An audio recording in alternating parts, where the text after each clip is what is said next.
Hi, I'm Cydney, and I'm a newbie here on WeReadBooks, and I have my first review up today.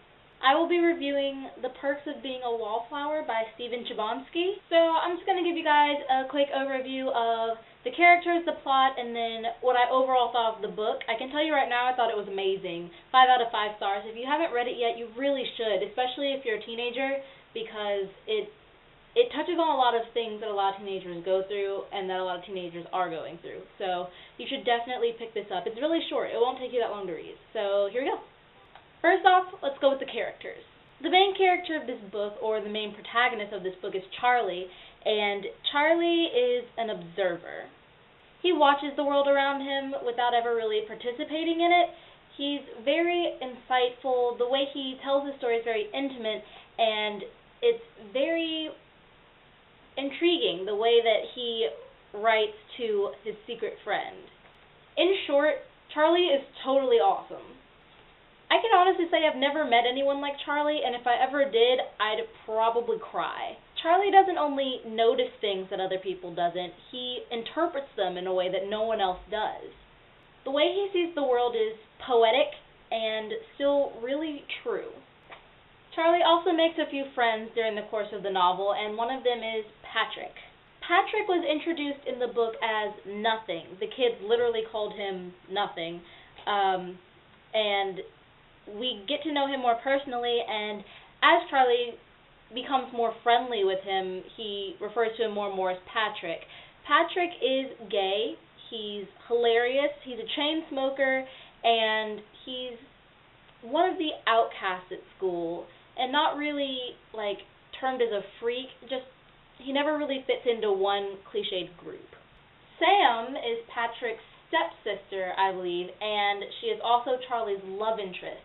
Sam is one of my favorite characters because she handles real situations in a realistic way. It's not some overdramatic, girly reaction to something that would never happen in the first place. Everything she goes through, millions of other girls have gone through, and millions of other girls have reacted the same way that she does. And then we have Charlie's sister. Charlie's sister, throughout the course of the book, goes in and out of a horrible relationship, an abusive relationship, and Charlie has a very hard time figuring out how to deal with it and how to proceed and who to tell, if he should even tell in the first place, and he basically tries to help his sister without betraying his sister. Overall, the characters were really interesting and very real. They seemed like people. Sometimes I forgot that it was an actual novel and that these people didn't exist because it's written in a way that could be real.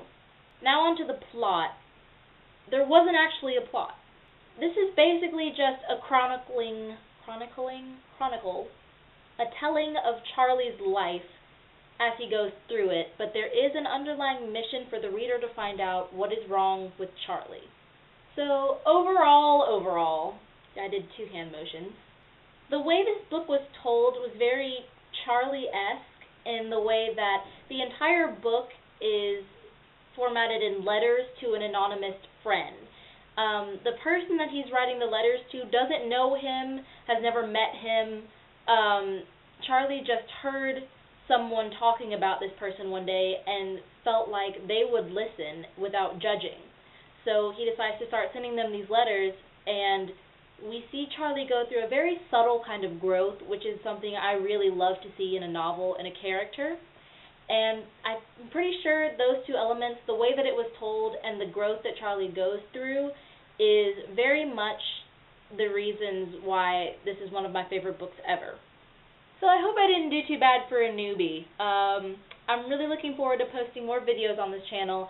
My next review should be on The Hunger Games by Suzanne Collins. I'm really behind in getting around to reading it because everyone's read it and everyone loves it. So I'm going to read it and I'm going to tell you what I think about it, and I'll see you guys soon.